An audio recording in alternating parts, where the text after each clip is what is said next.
And you are on with a whole bunch of people already hitting us with questions. Hey, welcome to wrapping it up for the Galaxy's Edge Kickstarter. This is where the magic happens, right? God, I hope so. Yeah, I think we did pretty good. That was 30 days. It kind of started off, did really well, punched right through, the minimum standards goal, and then just continued to crawl the whole way up there. Then Larry Correa jumped in, and that suddenly seemed to ignite a firestorm of a lot of Monster Hunter people, Larry people coming over. And then I think also today was kind of the last day of the month and people were getting paid. And so that they were ready to kind of opt in. So it's really going to finish strong. We've only got like what, 3 hours left Yeah, and still $2,000 to go on the final stretch goal. So I'm stoked. I mean, yeah, I'm stoked too. we the thing that I was most stoked for originally was those slip covers because I really love the look of a nice slip cover on a shelf. But you were most stoked for the Sergeant Thor getting to just like murk some people. Can you Yeah, talk about that? I'm easily amused. That was going to be I think that's it. That was at 30 or whatever.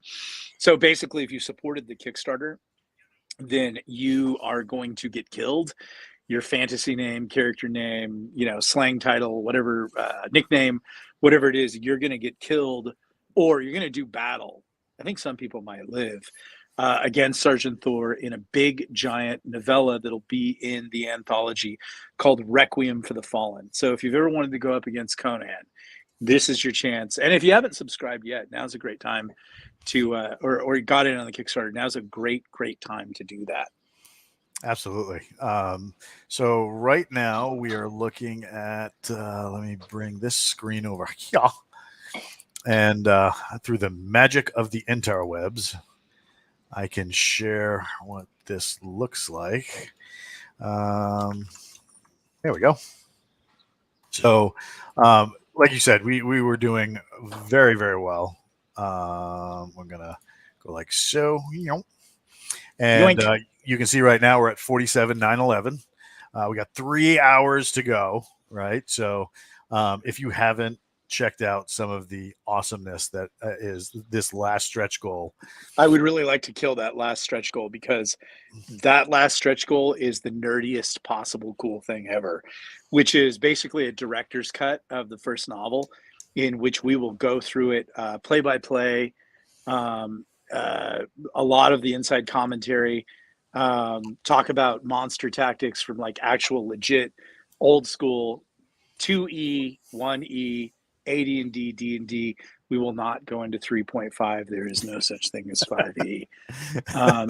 Did you like 3.5? um, I liked it for a little while, and Yeah. then when they started coming out with like book after book after book, any role playing game where you have to use an algorithm or a computer program or I gotta load up my CD-ROM, anything like that. Yeah. If it's that complicated to put together, Yeah. I'm all set. Yeah, exactly. Just get my cherry Slurpee, my corn nuts. But I mean, the thing I liked about that old school sort of role playing game experience was it forced you to think. Yeah. It forced you to work around situations and stuff like that. And then you got into 3.5, and that seemed more like a toolkit than anything else. Like, Yeah. I used to call anything edition 3 and higher NASCAR D&D. Right. Because you had a half drow, half demon, half dragon, half manatee, and you're like, wait, whoa. You got too many halves, bro. Yeah. And it seemed like everybody was always aspiring for the video game. Yeah. Video games were coming online big time. And, and also the MMOs were a short ways off. I think that was Huge. 4. And then suddenly they tried to make it Warcraft. And so that was a little ridiculous. Rob Gunter wants to know why we got to die against Thor. Why can't we bring some big backup instead? Oh wait, yeah, because Nick likes to kill everyone. You know what though? You will be acquitted honorably, and just because Thor kills you, it does not mean that you will not crush your enemies, see them driven before you, and hear the lamentations of the women.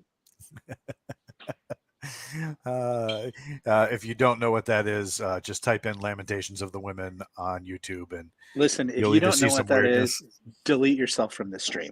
Just get the hell out of Forgotten No, Ruin at no, no. Galaxy's Edge. You Just know what you go. need. You know what you need to do instead. You need to back this Kickstarter, Yes, and, you will learn. Yes, you will and learn you the will way. learn You will learn the riddle of steel.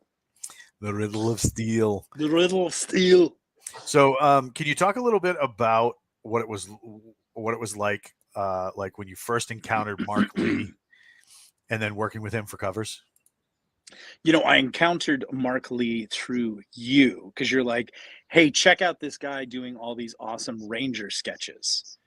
And I went over to his Instagram and I'm like, these are cool, totally unusable for book stuff because you can't put a sketch up on a cover. It just doesn't work. But I liked what he was doing. I'm not sure what he's doing from a business standpoint, but I know he's well respected. He's getting a lot of engagements and everything like that. And what was odd is it's not relatively evident that he does other kinds of art. So I contacted him directly because I was almost sure he did some kind of art, and I got hipped. I forget where it was, might have been ArtStation or something like that, where he's like, "Oh, here's my book cover work," and then we used him on a piece that no one has seen yet, which is the greatest. I think it's the greatest cover we have so far, which is Strange Company 3. He literally brought Gunslinger Astronaut to like a whole new level. Murder Hobo Astronaut.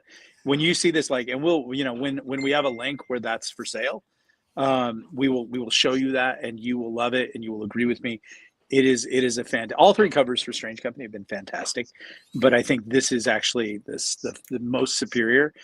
Pascal Blanche, who's a big artist, he did the first one. Trent Kanuga did the second one. He's a Blizzard artist. And I like to always use a different cover artist for Strange Company because Strange Company is weird. So he did outstanding on that. And I was like, I wonder if this guy could start doing the Thor covers, because we definitely wanted to move towards Frazetta and Boris Vallejo, and sort of because Thor is, the series is, you know, Forgotten Ruin is Rangers versus monsters, D&D monsters. The Thor series, because Thor's on his own and operating alone, is a Ranger in an epic universe. We didn't want to just do, okay, here's Thor going up against 12 kobolds. Here's Thor going up against 46 goblins. Here's Thor going up against, there will be kind of that aspect to it, but we made a conscious decision to dial it up. I think that's some good podcasting there where I cleared my throat. But we've just been playing games for 2 hours and laughing our asses off. And if you don't know, we do a Friday night DMZ stream where we get murdered a lot, but we do some murdering and it's fun. And we scream and laugh and say inappropriate things. But so what we wanted to do with Thor was we wanted to dial it up to 11. So if you remember in the original D&D series, there was Basic Edition, where you, like, remember you got to play like an elf, a dwarf. A dwarf. You didn't play a class, you played a race. And I liked the elf because he was both a magic user and a fighter, and I think kind of a thief. And then he got like fireball at 3rd level, and that made him pretty buff. I think D&D should go back to that. To tell you the truth, that's what the big monster in the room right now is called OSE. And OSE is a harken back to that, and that's what they do as their basis, and it's really good. I like it. I like it a lot. We just got pitched a pitch today. Oh, really? By a young lady who works for the company, and she wants to write a Forgotten Ruin 3.5 story. What? Based on the blonde hot ponytail co-pilot. Nice. You know who I'm talking about. Oh yeah, I got you. Yeah, and I said this is a great idea. And her idea is the witch's hut from book 1 attacks FOB Hawthorne. Oh, no, okay. So now I know who you're talking about. And yes. She doesn't want to do the co-pilot. She wants to do the Baroness. Right, but she's like, I want to use this character and everything like that. I'm like, okay, because the ponytail co-pilot's going to have a bigger story arc later in a new series. It's not going to feature her, but it's going to be a little bit about her. But yeah, she wants to focus on the Baroness. So who doesn't like the Baroness? Oh my God, that's awesome. Yeah, I know all us Joes could make the Baroness good. She was just misunderstood. She was misunderstood. But I'm telling you right now, the Baroness was going to break you across her knee. You were going to be working for Covert Commando and loving it. And You're loving going to it. be gunning down Joes and saying, "Oh, baby." Anyways, So here we have that cover. Yeah, here we have. This is the first. This is for Little Sister, which you guys all have. I think spoiler isn't. Aren't you formatting right now? Thor book 1. So won't they get that like at completion of the Kickstarter? So Yeah, that's pretty cool. Yeah, you're gonna get to dive into that and tell us this is horrible. I can't believe I backed this Kickstarter. This is the worst thing I've ever read. So Thor is dialed up to 11. So basic set. Then there was intermediate D&D. And then there was advanced D&D. I play advanced Dungeons and Dragons. Right. This cover is definitely advanced Dungeons and Dragons. Exactly. And then what came beyond advanced Dungeons and Dragons? 2E. Well, no, there was Immortals. That was part of the basic set. There was the expert set. Yeah. Even in basic D&D, there was expert D&D. So have you ever met anybody who's played expert D&D? I've met people who've played Immortals.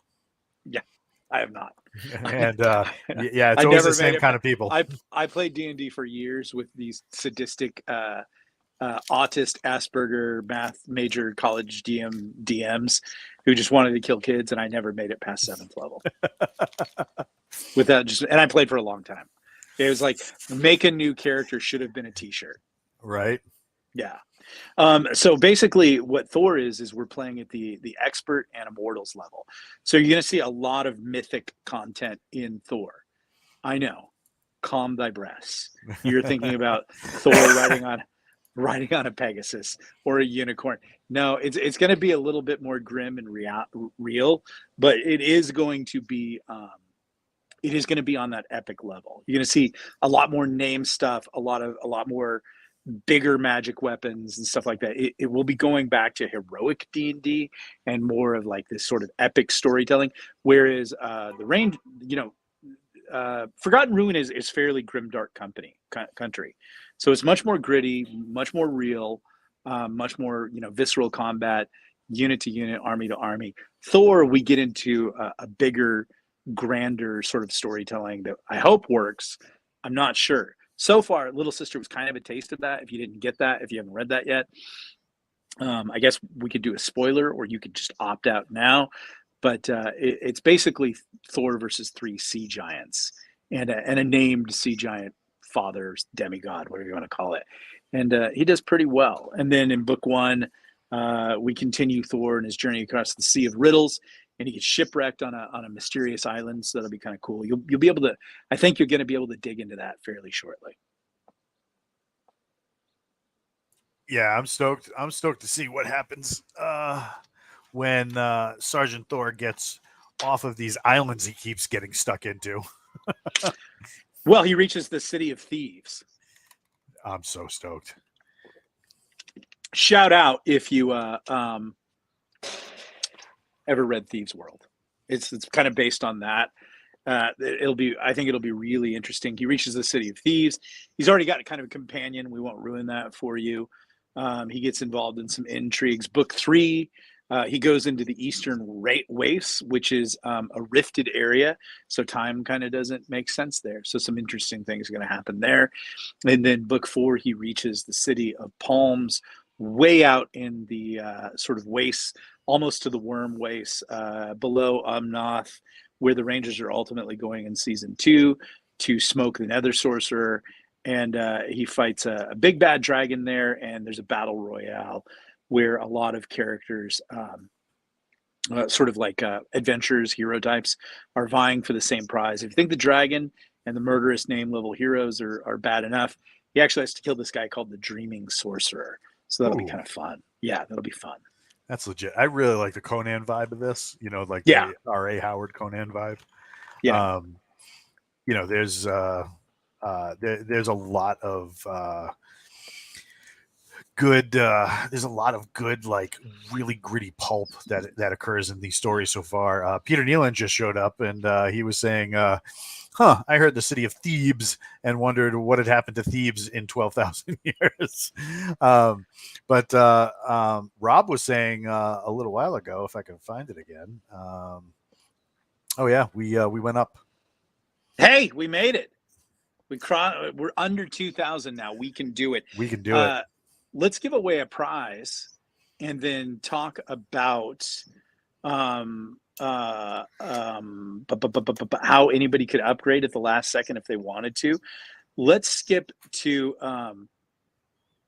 because we've probably got a lot of people on right now, or at least our highest amount, and it has a tendency to fade. So what I want to do is we have 4 categories that we're going to do. We're going to give away prizes, so it's easier. Let's jump first prize right off the bat. Whoever in the chat, list your rank if you served in the military. We're going to have some prizes for people who supported the military, but let's do our military stuff first. So list your rank. Highest ranking person, because we got to give it up for the big Sarge. Probably there's an officer. There's probably going to be an officer. If it does get convoluted, we'll figure out 2 prizes. But highest ranked person in here gets the first prize.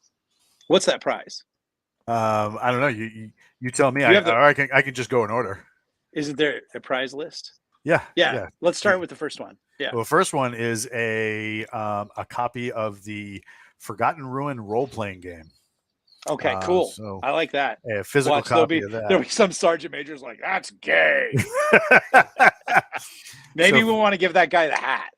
Man, I gotta tell you, we got a E4 mafia going on in here. Yes, I got a specialist in E4. Shout out to the E4 mafia. An E4 petty officer, 3rd class. Another E4. I was in the E4 mafia twice. Oh, that's no fair. You already got one coming. So Rob Gunter was a tech sergeant. That's right. Yep. But if he gets another one, then he gives it to a friend. He converts an acolyte. There we go. Or he takes it down to his game store and he says, "You guys need to get hip to this shit." It's true. So far, we got the E4 Mafia killing it. Okay. The highest one so far is we got Peter Nealon, who is a sergeant. Okay. And then Rob Gunter. No, if you're Rob, if your wife's a master sergeant, she has to come on. She's got to be on. She's got to be on it. Yeah. That EA's got to show up. So Rob was a tech sergeant. I believe that's an E6. Yeah. Air Force. Everybody's right now like, why did I get that Article 15? Or the Marines Captain Mast. I could have got a game. Yeah, tech sergeant E6. Yeah. E6. So E6 so far, he's got it. And all right. So we'll give it another minute. Yeah, let's let that marinate for a second. Is there any what are the upgrades if they haven't upgraded? So in what way? The add-ons, isn't there the packs they can buy? Oh yeah. So after the Kickstarter closes, Jason, who is watching by proxy. So if you have Jason questions, let me know. I can forward those to him. He is going to be setting up a private Kickstarter page on the Galaxy's Edge website, where if you want to add stuff to your pledge, you can do it right through there. And so far we have the Ultimate Supply Pack, which is let's do the Morale Pack first. The Morale Pack is patches and coins. So in the Morale Pack, each book gets its own embroidered patch that you can Velcro onto your armor, your go bag, what have you, and then some specialized like military service coins, like you give to the E4 Mafia when they do stuff for you that you don't want people to know. And the patches are going to look cool. It's not going to be like the book or the book cover. There'll be some symbol from the book that'll be so arcane and cryptic. And people, like when you go to the range and they see it, they'll be like, "What unit were you in?" Like, you just look at them and you go, "You didn't even see me here." Right. Yeah. And then you got the Ultimate Supply Box, which is T-shirts, if I remember correctly. T-shirts, hats, And then that's the one that everybody's going to want to get in on, because there is going to be the Forgotten Ruin Tomahawk. So wood handle, big, beefy, chunky axe head, and then it's going to be signed by Jason and Nick. Yeah. That was a decision made while Jason was on vacation. Is he aware? Is he aware that I made that decision? I don't think so, no. Yeah, he's like, Walt was like, Jason's gone. What's in this? And I go, a signed tomahawk. And Walt's like, are you talking like a $600 tomahawk? I'm like, no, we'll find an affordable one. It'll be a real tomahawk. But it is going to be signed by Jason and I. Somebody actually sent me a message, and they were like, well, what level of tomahawk are we talking? And I said, well, level of tomahawk. I said, this is a 7th level tomahawk, my friend. So I can't reach it where it is right now. But listen, like I work a Gerber breaching hawk, and that thing's fucking good. So I have a selection of tomahawks. I have a couple right behind me right there, but then along with my gun safe, I have my my RMJ. I can't reach that without making an absolute mess and crap storm. But like I have my RMJ tactical hat from when I got my tomahawk, and that back in the day when I picked that up, that was over 400 just for that. Yeah. So like, you're not getting that one. Yeah, when they were asking, they were like, I told you the Gerber is damn good. And all you got to do is get some alien. You know what? We'll probably even buy the alien grip and wrap the hawk for you. And like, that's my hawk. That's what I use. And it works. And I work out with that. I reverse it to the hammer end and I work the heavy bag with it. And it's a good ab workout. And I pretend I'm, chopping broccoli. Chopping broccoli. All right. Who's the winner? All right. Is that all the things? Is that all the upgrades? I think every item that you can get through the Kickstarter will also be added as an upgrade as well. So like say you opted in for the PDFs, but you really like this one particular book that you wanted as a hardcover, you can opt in for that. It doesn't push the Kickstarter over its limit, though. Correct. No, it does not. See, because we need to make that now. What's the limit now? Is it doing good? Is anybody buying any more? Hold We're on. Gonna die? Are we gonna make 50? It's 48,021 right now. So Rob's tracking it for us. Thank you, Rob. All right, who's the winner chicken dinner for highest? I think it's going to be Rob. I think the E6 wins it. Win. E6 takes it away, and you earned it. You earned it, and we thank you for your service. And do what you want with this, and it'll be signed, right? I could do that. Okay, good. Yeah, you got to send me a book plate. The designer and developer we'll make it happen. Okay, let's do the next giveaway, and this might be a little bit tricky because not everybody wants to maybe always talk about the great and glorious things that I found with us veterans. We're more likely to talk about the inglorious things that we did and the amount of reprimands that we've received. How many Article 15s did you have? I got 5 in one day, but I think you beat me. I got 12 in 2 years. You got 12 in 2 years. I got 5 in one day. Yeah. I was very surprised I was still enlisted. Yeah. So we're not going to celebrate our disciplinary actions. But if you don't feel comfortable with this, don't do this one. But I think you should. I also don't know how to do this because I know there's a way to rank medals because I know they have a rank system, right? Like in order of where they go on your board. Highest ranking medal recipient gets what? What's the next prize? What's a good prize? That would be a signed copy by Jason Unsbach and Nicole of oh no, I'm sorry. Nope, not yet. So number 2 prize on the list is Talker's Coffee Pack. So this is a I like that. I think that's cool. Yeah, it's a ammo box with all of the logos from Forgotten Ruin, and then inside is the official Talker's Coffee. So if you want to enter into the chat your highest ranking award, and let's figure out who wins some coffee. Take your time with that. Anybody got any questions? Yeah, let's field some questions while we're doing this. Man, keep us civvies in mind too. No, we've got 2 prizes for the civvies. We do. And I call you guys supporters. So thank you, yeah. thank you, thank you. Yep. And you see that all the time too. Yep. Like people will come up to you and they see your military or something like that, and they're like, "Oh, thank you for your service." And it's like, dude, thanks for your support, because without you holding up the back end, we can't do what we're doing forward. So Exactly. you know, 100%. yeah, I know. Like when I went to Iraq, I never would have been able to go on that deployment if it wasn't for my little brother, because I like large breed dogs. So like instead of like vacations or whatever, I I like. thought you were about to say I like big butts. Seeing as he's under the desk and he's sticking his butt on my feet, yes. But like I have two very big dogs, and I never would have been able to go to Iraq if somebody wasn't able to watch them. So like my little brother took a year off, took a year from like living on his own to live in my house and watch my animals for me. So I mean that was huge, and it's stuff like that you don't often hear and you don't get recognized, stuff like that. So yeah, definitely. That reminds me, I had a dream last night that I had a cat. How'd that go? I kept thinking in the dream the cat needed to be washed. I was like, this cat, and I was like, I don't think cats like to take baths. But I was like, this cat needs to be cleaned up. Dreams are so weird lately. Mm-hmm. Yeah. I'm not seeing a lot of interaction on the metal thing. Okay. That was one. That was one I figured a lot of people would not want to. Rob's post. got an Air Force Commendation medal. Hey, that's a good one, but you are ineligible. You won. Yeah, you already won.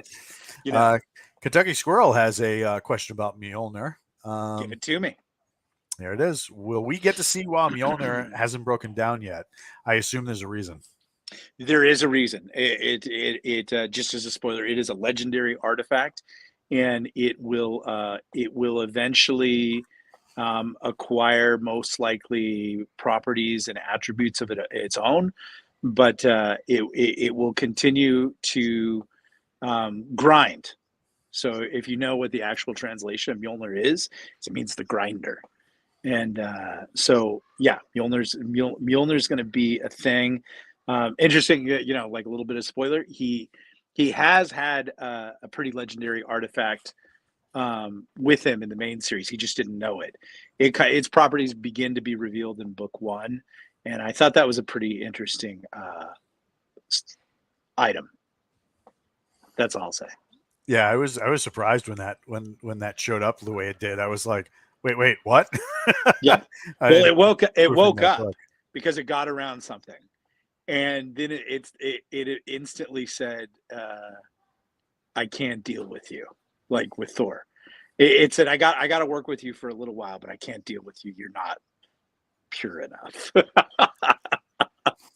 So it was interesting. Yeah. We have Master Sergeant Gunter just chimed in. She's got an MSM. Oh, someone's gonna win it. MSM's good. MSM's good. Great. Thank you. Let's give it a few more seconds, see if anybody wants to pony up. Some people don't like to talk about their medals, so I totally get that. You know what I got that I never thought I would get? You don't like to talk about your medals, but you've screw actually those got things. some pretty cool medals. Yeah, but you know what I got that I am so super proud of, like more than anything else, because an MSM is a cool medal. Yes, definitely. It is. Yeah. I got a good conduct medal. yeah, I got that one. No one was more surprised when I got that one. I was like, "Are you high?" Yeah, really? Who put me in for this? Yeah, exactly. My favorite was when they told you to write your AAM. Oh God. Yeah. Not sure if you missed it, but he got a Navy unit accommodation medal. Oh, now I got to do homework. Let's see. Is that Leo? No, Thomas. That's that was Thomas. Yeah, Tom Delaney. If it was Leo, it was probably awarded in some fight in some Panamanian hump stripper bar that he managed to pull some seals out of with his sexy butt. We love you, Leo. We love you. And let's see. Hey, Medusa, come say hi to everybody. I think a Navy unit commendation medal is. I think that's toward the unit. Accommodation, it says. Yeah, was it? Where'd it go? Come back here, Tom. Oh, accommodation metal. I don't even know what that is. Will you accommodate? To accommodate. Oops. Oh, there's Nicole. Hi, everybody. Oh, no. Oh, no. Oh, no. Knocking everything down. Hey, good to see everybody. Thanks for coming out. How's everybody doing? How's it going? You guys are under 2,000 left to go, right? Yeah. Yeah. What? And if you buy the big package, you get to hang out with the Medusa and buy her churros and Dole pineapple whips and push her wheelchair around Disneyland. I want There's a that. wheelchair. Oh yeah, she can't make it that long. I kind of can. Yeah. How long are we talking? Open to close? All day long. We're gonna do it all, and we're gonna eat. I think because sometimes open to close Yeah. is like 16 hours. Yeah. That's a lot. I'll push to your watch. wheelchair. I won't start off that way, but I might end up. Yeah. We'll have a wheelchair on standby for you. Yeah. No. And I if try you're not to worried do that she's disabled, she's not. I just get tired. She gets tired. You can't walk for 16 hours. You just look That's a lot. behind her and she's just laying there as a clump somewhere between Frontierland and Pirates of the Caribbean. You have to go pick her up, and little Mexican family has adopted her, is force feeding her churros. you will live, señorita. I love it. I think All right. I think the Back MSM to beats that award. Dinner preparation. All right, MSM is in the Bye, lead. everybody. Hey, bye. I think the MSM is higher. All right. Because the accommodation medal is awarded to a unit, not to a single individual. Aha. Everybody gets to wear it if they're part of the unit, but it's designated to the unit as a whole. Okay. The MSM But did is awarded to and I do think the MSM is higher. Is what he's saying is he was in a unit that earned, because generally you join a unit that gets a unit commendation medal, and like they already got it a long time ago. You just have to wear it around. Ooh, look at what Rob says.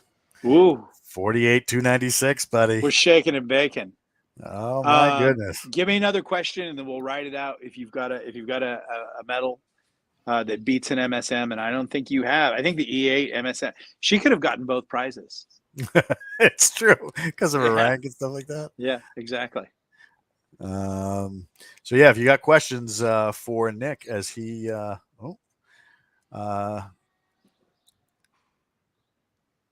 if you got questions, I got answers. we got answers. So what kind of allies, we always talk about the enemies. All right. Oh God. Will there be a graphic novel? I can't see there being one at this state of affairs, because it is too cost prohibitive and the market is not good for graphic novels, and it's not what we do. We do a certain thing. Now, having said that, I do believe that Forgotten Ruin and Sergeant Thor is the most marketable property that we have. And I do believe that if we have been approached for film deals before, it hasn't really worked out. I think that when it does happen again, and it probably will, just given the state of affairs in the economy and the movie industry, if you didn't see, like, Disney just posted a ton of losses because their content is just not working. And they're looking at the content that it is working, so like Top Gun and John Wick, and they're starting to say we need to move in that direction. And I think Forgotten Ruin and Galaxy's Edge is more in that direction. I think Galaxy's Edge is cost prohibitive because of unless somebody really, really wants to go in on a big space epic, and that's just kind of not happening. I think that for some circumstances I won't go into, I do think that Forgotten Ruin has a higher likelihood of becoming a media property that gets turned into either a show or a movie. And if that's the case, then yes, you would probably see we would get licensing deals at that point, and maybe be able to work with some people, or like we like to keep everything in house so that we can control it. Look at those covers; those are awesome. So Those were the sketches right there. Those aren't the completions. But I think in the future that you will see a graphic novel if the property continues to develop, and I do think that it will. So yeah. Space Captain V is saying outsource FR to Japan and go full manga and anime. I think so. I think what I've been toying with a lot lately is I would like to do a Forgotten Ruin card game, kind of like Magic the Gathering, but I'd like to do a physical and a computer version that you can play. I think MSM might win that one. All right, let's go with the MSM. Congratulations. So we got another question. Gunter. Thank you for your service. Thank you for winning that award, earning that award. I don't think people win awards. I hate when they say that. People earn them. So thank you for that, and please enjoy a copy of what is it? Coffee. Oh, it's the coffee. It's the coffee. Oh man, you won. I wish I would have won. So we got a question from Kentucky Squirrel. Will you reveal one day that Galaxy's Edge and Forgotten Ruin are actually connected? They're actually connected. There we go. If you say so. I do say so. Mm-hmm. And there's no one here to dispute me. Yes, you are correct. Will Thor meet his version of Belit? I can't say. Don't want to spoil it. Let's see. What else? I'll tell you what I can tell you, and I won't tell you what I can't tell you. So a lot of people are saying in the chat, like, hey, go overseas, get this done anime style. And you'd have like a lot tighter control, blah, blah, blah. Yeah. I think definitely like we are doing that to a certain extent now with some stuff. And we're finding a lot of receptivity in India. And India is really starting, as China collapses, India is starting to really open up as a place you can get stuff done. So, and Jason's really interested in that and pursuing that and kind of researching that. So I think things will happen.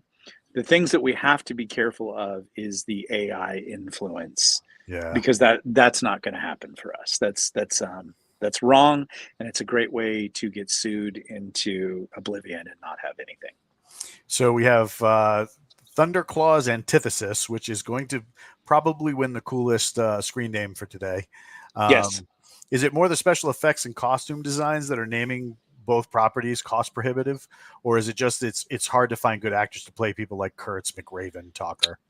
I don't think both properties are cost prohibitive. I think that Galaxy's Edge is cost prohibitive.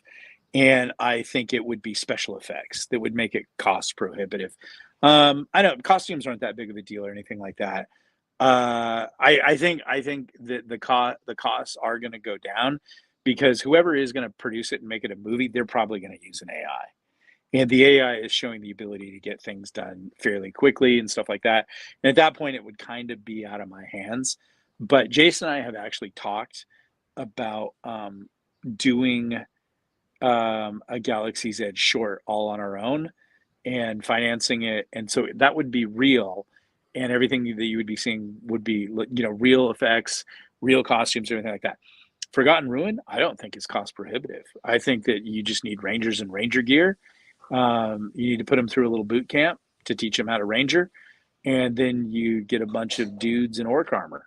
And we could, actually, we were talking about that more. Again, going back to Forgotten Ruin, Jason and I were talking about filming the first scene of the book and just using that as kind of like a tease trailer. And we have some inroads to Hollywood and kind of shopping it around and talking about it.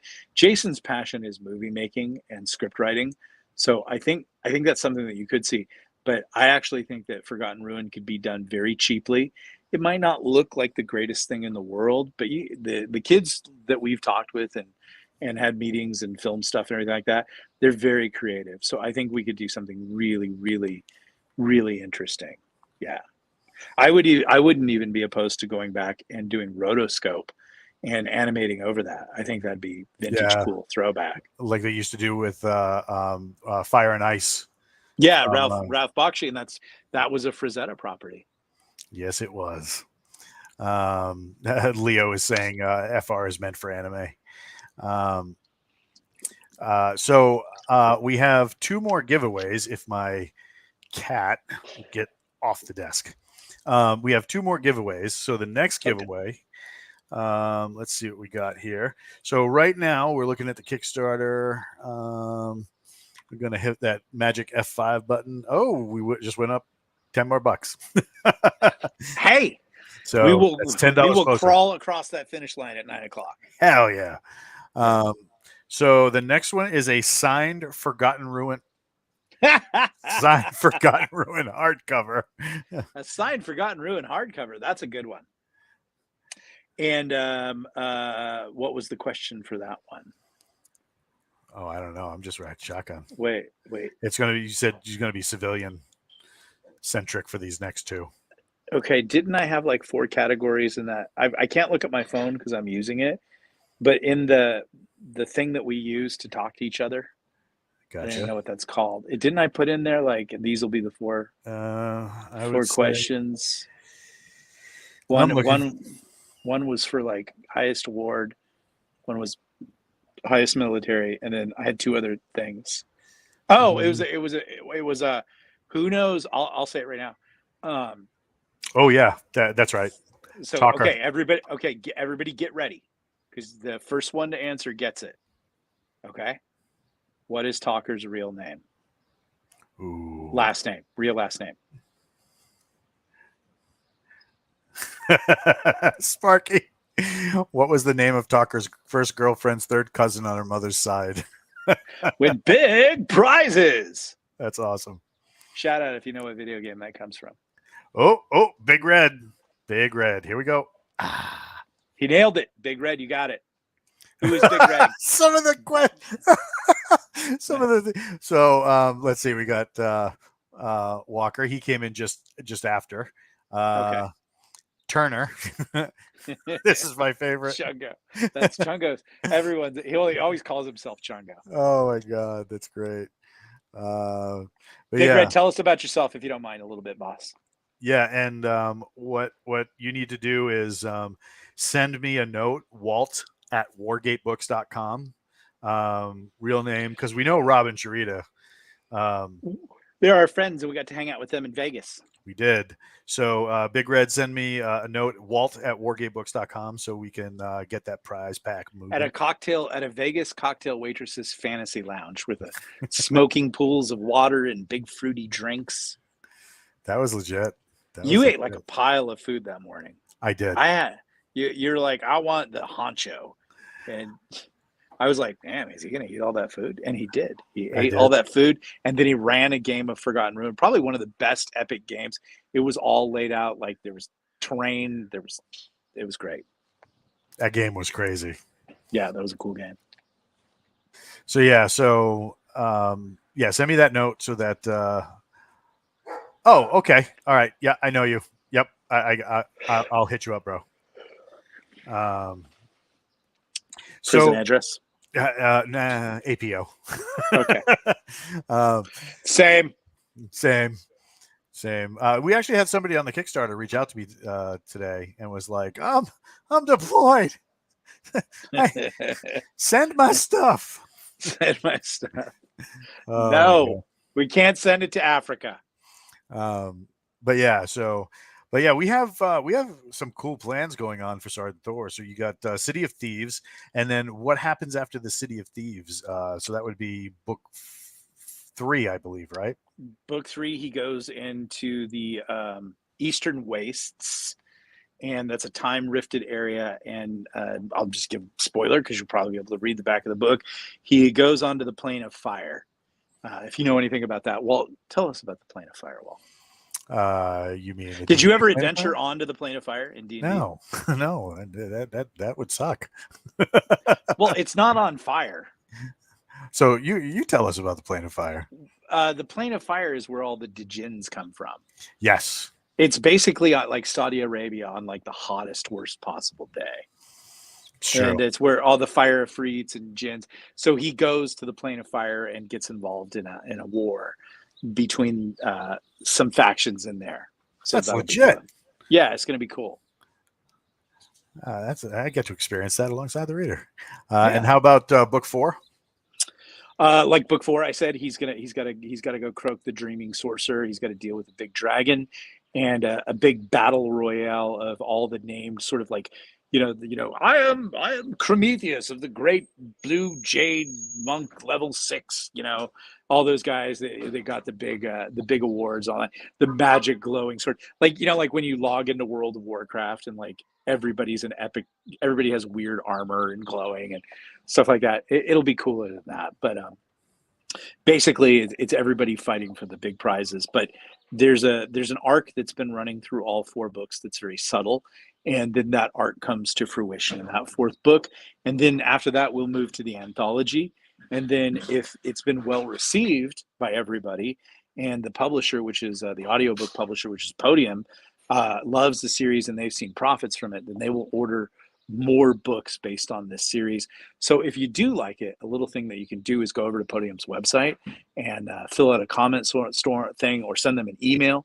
I know that you can do this because people who don't like me often write Podium and tell them they'll never buy a Podium book again because of the racist, bigoted, hated Nick Cole and his love of the Constitution.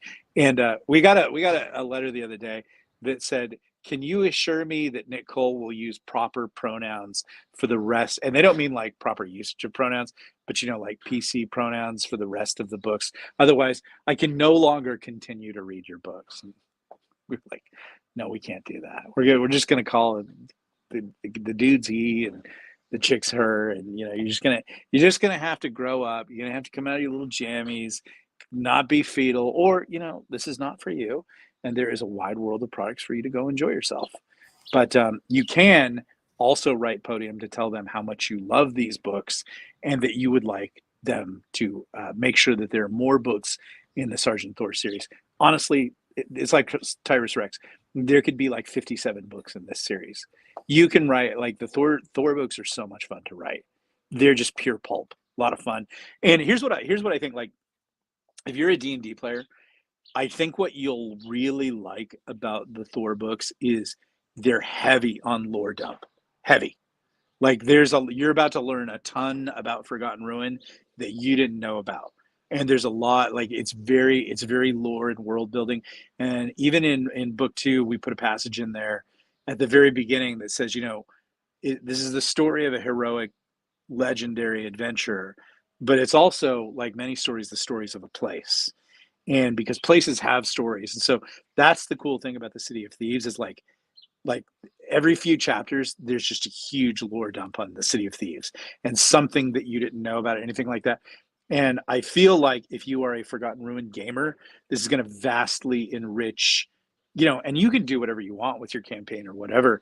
And I still do hope that we do another Kickstarter for a source book, but this will be a lot of material if you want to run games in Forgotten Ruin. That I think you'll dig it. I think the feedback is I think that people have liked Forgotten Ruin lore, so you're gonna get a lot of that in this, and then you're also gonna get 41 ways to kill some Chungo. I love that it's 41. Well, you did the 41 ways. I said, hey, tell me, give me a bunch of ways to kill people. And I said, if I just need 31 and I'll give you a bonus. And and then you gave me 41. And I was like, cool. So now we have 41, and they're pretty gruesome. I have problems. Onions. Yeah.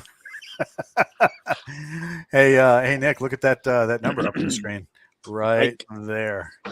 48,596. Oh, we're so close. Come on. Oh, where'd it go? There we go. Thank you for doing that, everybody. 48,596. Jason and I thank you from the bottom of our hearts. That's if fantastic. Jason had a heart, he would thank you, but he doesn't. So on this particular Kickstarter, we had a couple of special tiers that involved getting into an anthology. Can you talk about that? Well, there were 2 people, 2 fine friends of ours that we got to meet in Vegas. They swooped on that, right? Oh, yes, they did, and they're both in they're both in the chat right now. Thank you, guys. And so basically, we said we knew we were doing the anthology, and you're going to be in the anthology with Larry Correa, which is pretty cool.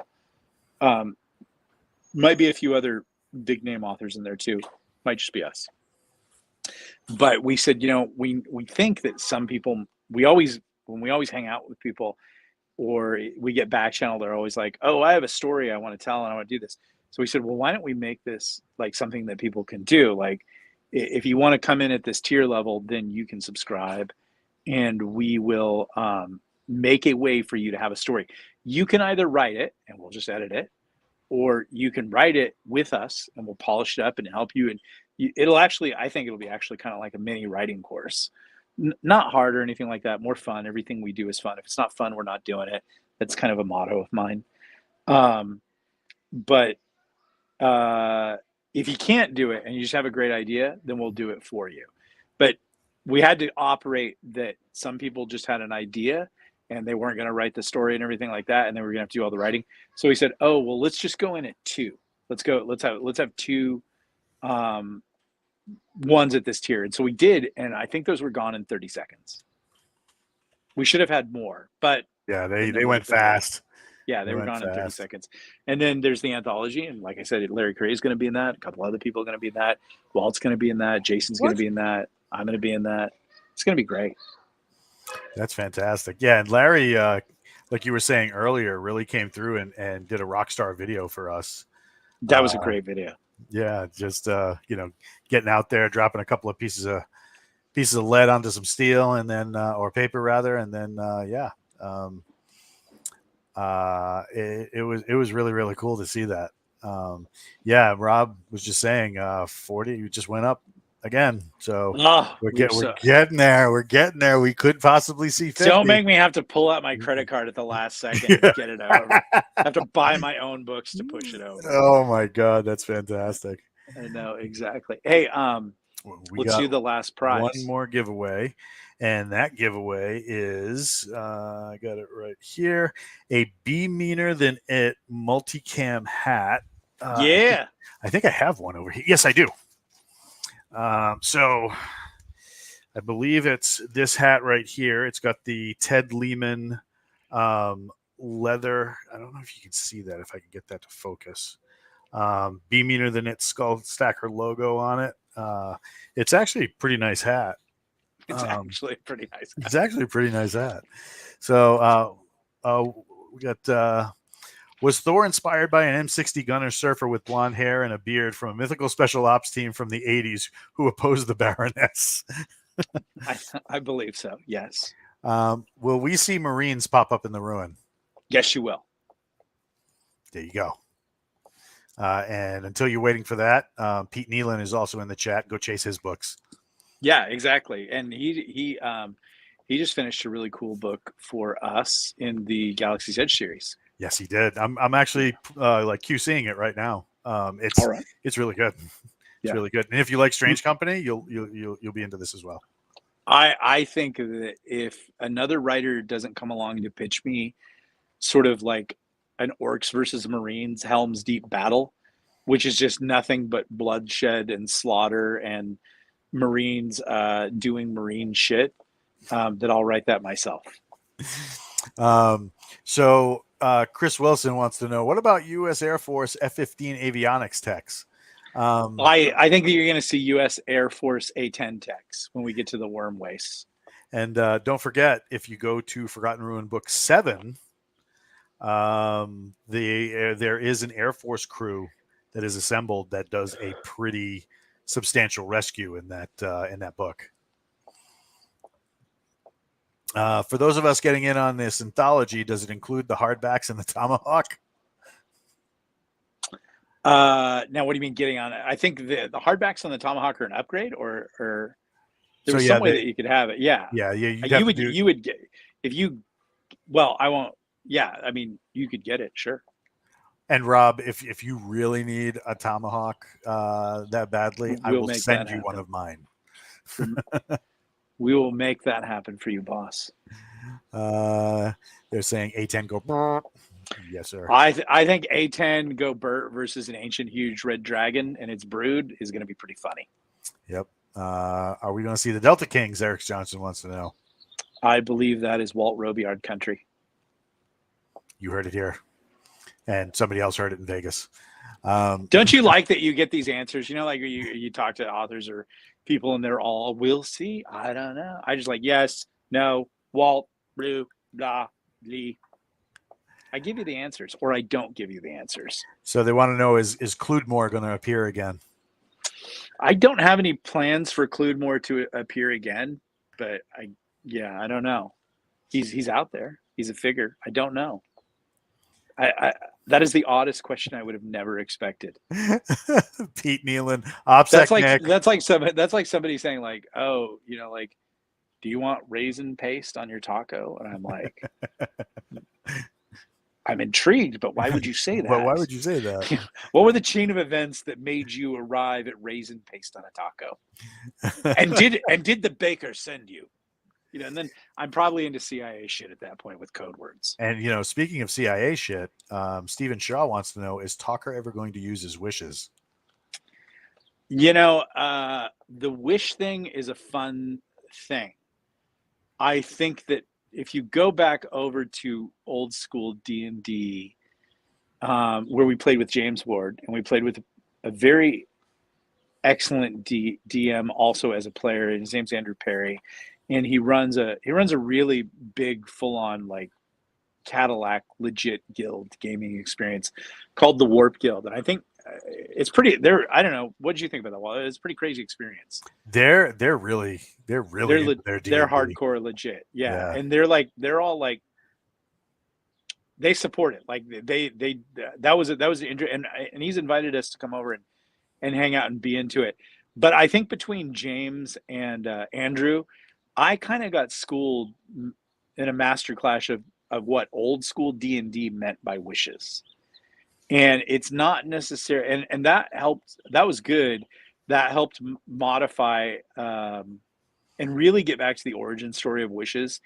But like, I mean, James M. Ward said basically when they would play with Gary Gygax, he would say, we would spend a week writing our wish, and we would run it by the entire group, and then Gary would sit down and read it, and he would figure out how he could break it.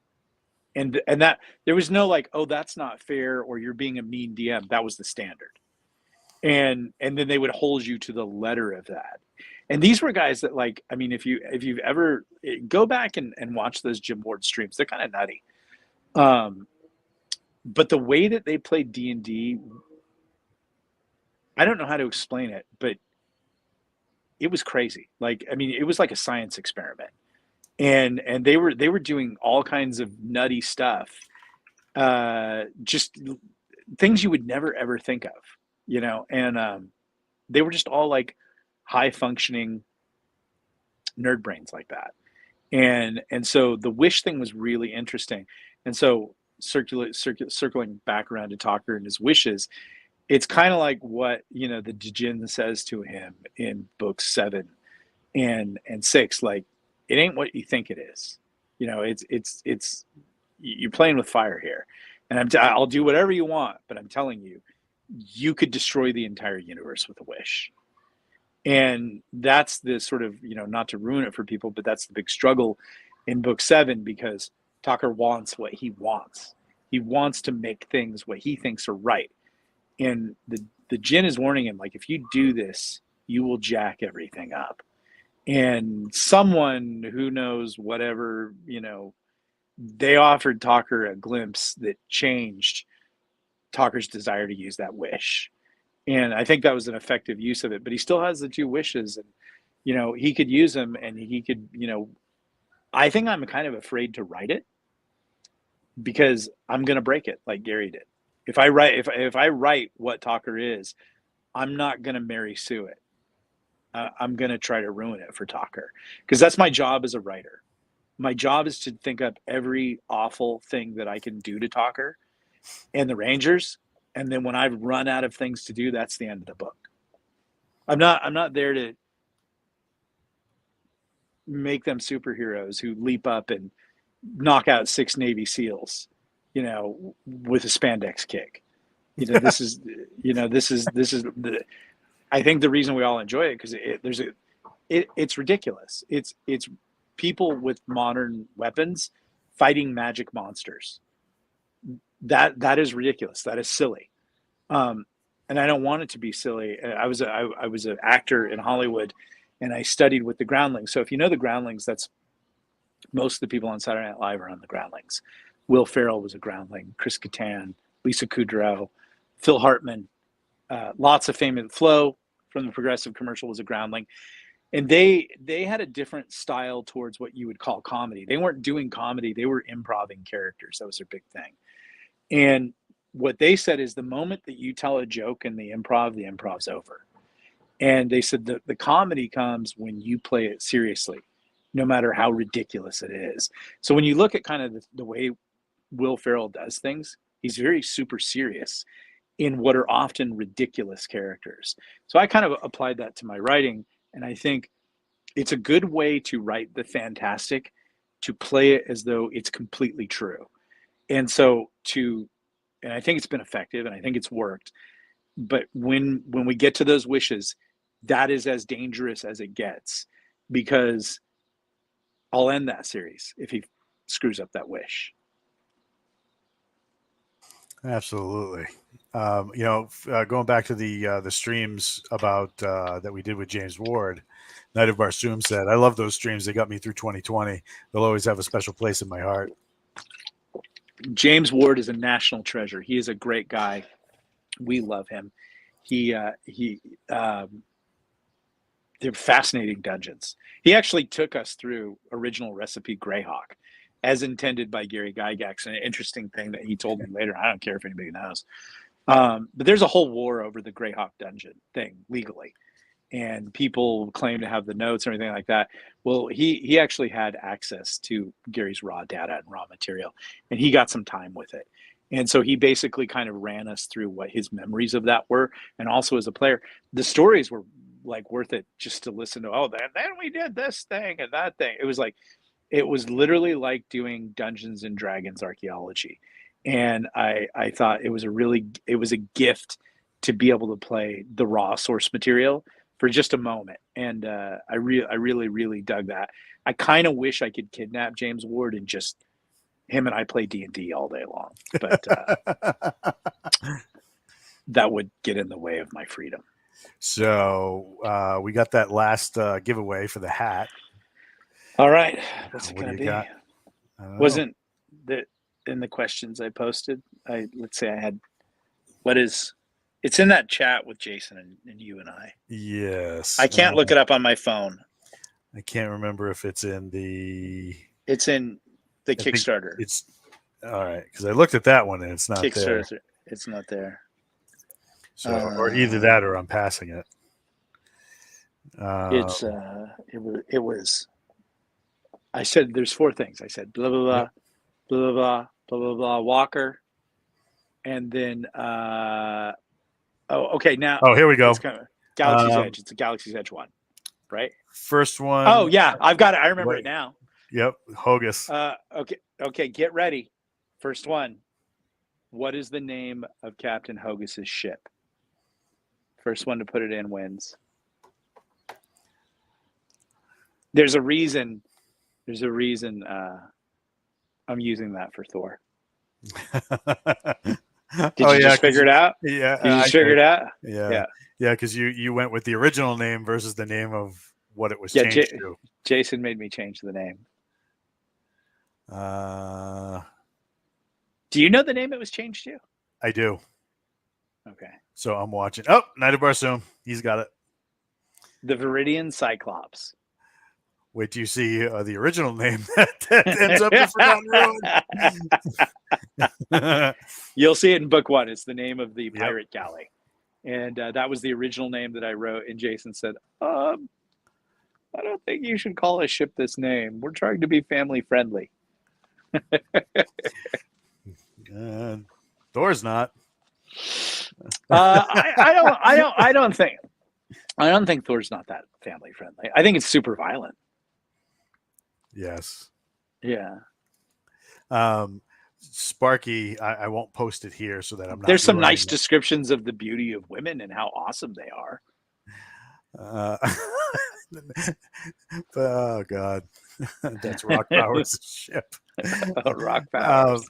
Sparky, Rock Powers. Sparky just Sparky just posted. Sarky. He might have a lead on the name that's going into Sergeant Thor because you used it during that D&D game. Yes, I did. I always call everything that because I love it so much. I even have like a 15,000 word short story that I set, which is where I originally came up with it. And I think that it's probably a precursor to the Thor novel. But a long time ago, I mean, like 4 or 5 years ago, I sat down and I was like, oh, I want to write like a sword and sorcery story, but I want to set it where it's like 10,000 years in the future. He always has that. And Jupiter is now kind of a low grade burning sun that generates an atmosphere, and all the moons are sort of like Hyborian civilizations, but not really Hyborian, but like, swords and sorcery and stuff like that. And sort of pirate ships that are galleys, they have these big balloons and they have sails, and then they have like wind doors, and they can lift off from the planets and then kind of cross the local sort of Jupiter system to another moon. And the ship that I used in that was a Cyclops Whore.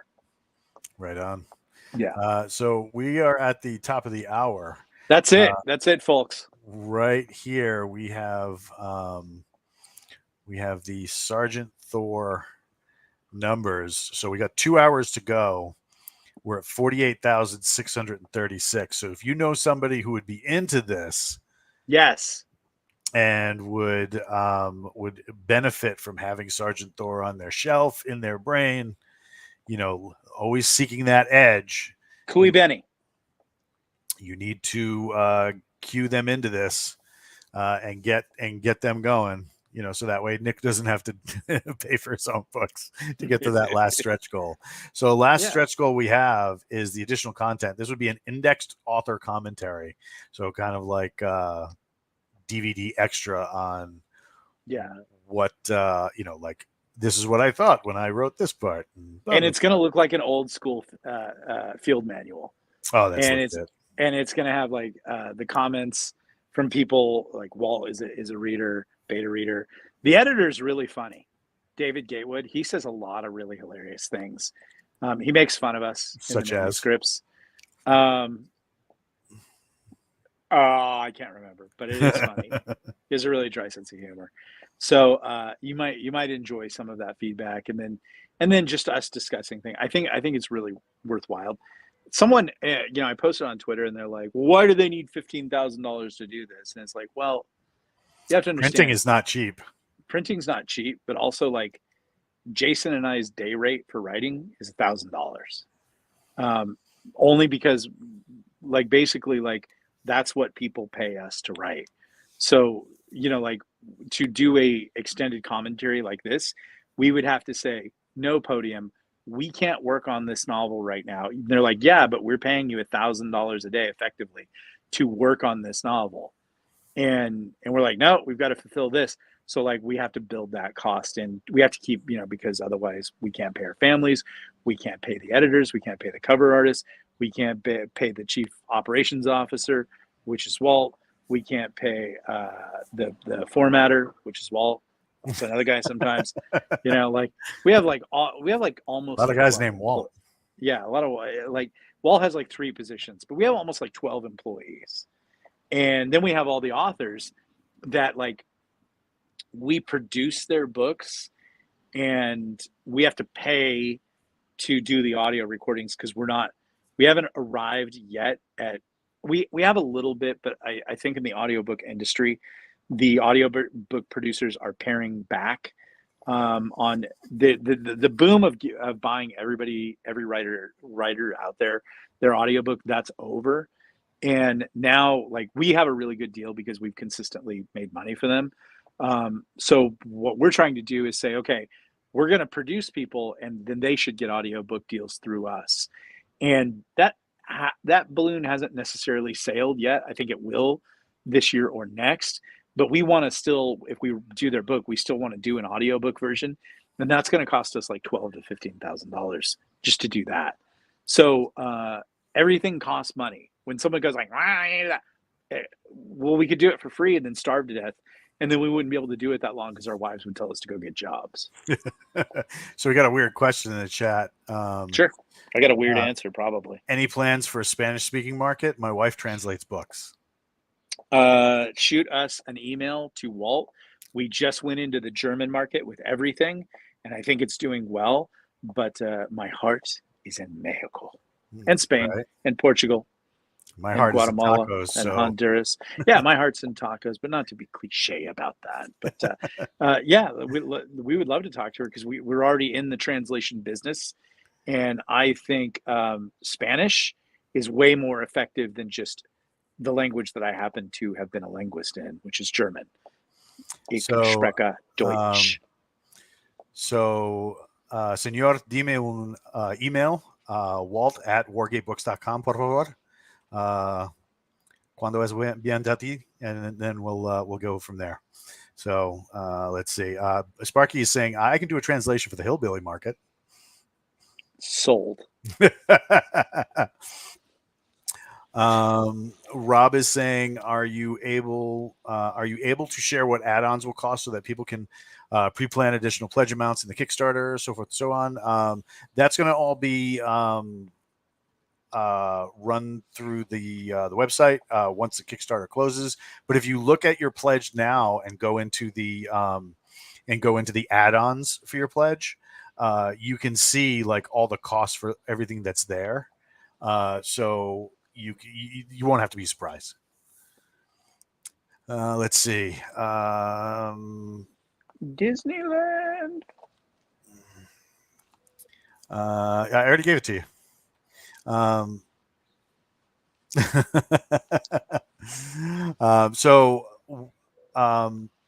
Final thoughts for Sergeant Thor? Final thoughts is it's absolutely been a pleasure to write for everyone, just based on the feedback so far from Little Sister and the feedback, just a few people on Thor Book 1. But like, writing is fun. It's a bit of a lonely business because you got to sit down and do it. You just got to write and things like that. And you've got to have what's called the courage to reveal. Stephen King, I know we're all not a big fan of Mr. King, but he actually is a pretty good writer. But he said a really interesting thing, just so you understand the mindset of a writer. And he said, when people write nonfiction, he's like, 9 times out of 10, I've found it's their version of the truth. It's a lie generally. A lot of nonfiction is someone's opinion, especially history. If you haven't watched or listened to Dan Carlin's Hardcore History, I highly recommend. I like the way he tells history. He influences what I write a lot. Just with the battle stuff. World War I stuff was just like drastic. The Mongols stuff was pretty cool. I digress. But what Stephen King said was, when I go to like family Thanksgiving with my wife's relatives, and they've kind of read my books and all the weird stuff, and he's written some weird ass stuff. He's like, the hard part is they all know what's inside my head. They know that. And that's kind of a hard thing to sit through. And I've seen a lot of writers who pull away from that and try to not write the truth. You got to write what's inside of you. And you can't judge or edit. It's just got to all kind of go out there. So we've all figured out that I'm a coffee addict. That's my last addiction. I had a lot of addictions after the military, and coffee's my last addiction, and I dig it. You have to. I've made fun of it, and it's interesting, but there's a lot of truth that I put in there very subtly about Talker and his obsessiveness and things like that, and I think that makes a better book. And what I like is that you all have not judged us for the things that we've written. You've actually received it with a lot of warmth and love, and we've had fun. And that makes writing really cool. That makes getting up and be like, and I think I can speak for me. I think I can speak for Walt. I think I can speak for Jason. But when you get up to write, we think about you. When you've given us comments, we go, oh, so-and-so will love this part. This will answer this thing for them or whatever. So I like the intimacy of that relationship. I know people who just churn out series. I don't think they get it because they don't hang around with the fans long enough. They're like, oh, we're doing magical gay boy wizards this week, and next week we're doing Space Marine troopers from that are ninja female mighty girl assassins, and the money's there. The money's there, and there's in genre fiction writing for Amazon, the money is always somewhere. We should have left Space Marine a long time ago, according to how our contemporaries treat their writing. But the cool thing about staying where we're at, I think that Forgotten Ruin is actually a form of Space Marine, even though it's this whole new genre called Wargate, I think, military fantasy. But the cool thing about staying where you're at and mining your vein of gold, which is something I learned from an acting teacher in Hollywood. Her name is Karen Hensel, and she played every lesbian prison guard, every Star Trek admiral, every judge in every episode of Law and Order. You've seen her a million times. And she said, the way to make it in Hollywood is to figure out what your vein of gold is and mine it. When you start doing acting, you want to do everything. And you might this week be playing the lead, and the next week you might be playing the old man, and you might play, like actors say, I have a pirate accent and everything like that. But that's not what actually works. What actually will feed your family in Hollywood is figuring out this monkey trick and then mining the hell out of it, And the one thing that you can do, so when everybody sees you on camera, they're like, that guy's always the insurance salesman, or that guy's always the criminal, or something like that. People have made careers out of that. And that's what I love about Galaxy's Edge and Forgotten Ruin and Wargate is instead of just running off to the new thing, we got to stay and hang out with you guys. And I love the relationship, and the relationship makes the writing funner. That's my final. Me right. Me right. Me good. Me right. Me right. Good words, but that's what it means to me, and that's the only words that work. So real quick, we got TEP 1003. If you get the TTRPG hardcover with the Sergeant Thor Kickstarter, what rule set does it use? It's OSR. So if you've seen White Box D&D, we were talking about it earlier, like OSE, very similar. It was originally based off of Operation White Box by Pete Spahn. And so, I mean, if you've played White Box D&D, that's what it is. It's simple. Characters in 5 to 8 minutes, play at the table in 15 minutes, and then go and have fun. But the hardcover is really nice looking. Leave your family crying because little Timmy got eaten by a gelatinous cube within 30. And say, just look at him and sit there in the dark with the table lamp swinging, and little Timmy says, "Did I survive the gelatinous cube?" And you burn that cigarette, and you look at him and you go, flick it right into his forehead, and you go, "No, Timmy, you didn't." And Timmy might be cruel, but Timmy just learned a valuable lesson about gelatinous cubes and failure and making a new character. And that's what made me who I am today, making 3,600 new characters. It's true. Eric Johnson wanted to say, you guys run a Kickstarter right. You are open about things and explain it without making it confusing. We try because, I don't know how many Nick has ever been into, but I think I've backed like 636 Kickstarters. Don't tell my wife. She probably just heard that. I've backed a lot of Kickstarters, and nothing's more frustrating when somebody doesn't communicate with you. And I know as a person who does a lot of Kickstarters, like buys into a lot of Kickstarters, as long as somebody's being honest about when things are slowing down or what have you. I just got a comic book from a bunch of well-known comic book guys. That was it was supposed to come out in 6 months. It was 3.5 years for them to publish, because when COVID hit, they had done the campaign right before COVID hit. When COVID hit, it blew everything out of the water, and it's taken them just till now to get the production from where they had put it into. So, but they were transparent the whole time. It was, and that's what we try to do. But the other side of it too, is we don't want to spam people. You know, if you send people an email saying, "Hey, this is where we are in this project," and then 5 minutes later you send them another one, "Did you get my last email?" You're going to turn people off. So you got to strike that balance, and at the same time, try and keep that excitement up, because these people, all of you guys who came out and did the $48,636 that we're seeing right now up on the board, you came out with a level of excitement that we want to make sure that we're respectful of. And by doing that, we're going to keep you informed, but at the same time, we're not gonna drop a whole bunch of nonsense into your email. Jason and I So, talk a lot about how we do business. And early on, we said we want to be the kind of people, because of something that we read, we want to be the kind of people that are known for the ability to do a handshake deal, and for the people doing it with us thinking, knowing that that is the same as an ironclad contract, that come hell or high water, we will fulfill that deal. And you can't just say that. You actually have to do it. And we have been in business together as partners since 2016. It is now 2023. That would be 7 years. And we knew that we would always have to, if we wanted to arrive at that level of fidelity, that it was not just one time doing it. It was 1,000 cuts. And so I'm like sorry, this, I'm reading the yeah. comments. Yeah. They're like, shut this old bastard No, up. no, no. They're talking about they're still talking about stuff like movie production. And Charita Gunter was like, I want Danny Trejo to play Al Harak. Done. Yeah, how awesome Done. would that be? I actually my have God. been to his taco restaurant. I know where to get a hold of him. I have a gun. You can have it. Oh my goodness. So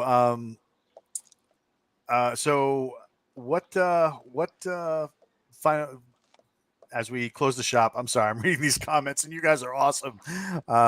So what do we want to say as we close the curtain? One little thing. I've said everything. Like, anything else I would say is like self-serving. But I think on Monday, didn't we talk about, like, because I know there's a sizable Diablo crew. Yes. On Monday, you and I are going to play Diablo with everybody or anybody who wants to play with us. Yeah, let's do it. Okay. All right. So that'll be the next GE event, is this Monday, July. We picked July 3rd because we figured no one was going to work. And so we'll play some Diablo if you guys want to play Diablo. Go ahead and swarm Walt with emails and DMs all weekend long to let him know that you're in. Yeah. Hey, thanks for coming out, everybody. And like I said, we got 2 hours to go. So, hour and a half now. So get on your friends, get on your friends. Whoa, hey! Yeah. Hey, That was going to go somewhere weird. So I just stopped. Get on your friends. Oh my gosh, Walt. So yeah, get everything together and get everybody together and point them at this Kickstarter so we can get that last stretch goal and make the magic happen. Listen, Mom's got a credit card. She's not doing anything. She don't know. Treat yourself to Disneyland. Right on. 2 slots of those left, so let's get it. Yep. Have a good night, guys. Thank you very much. You guys are the heroes.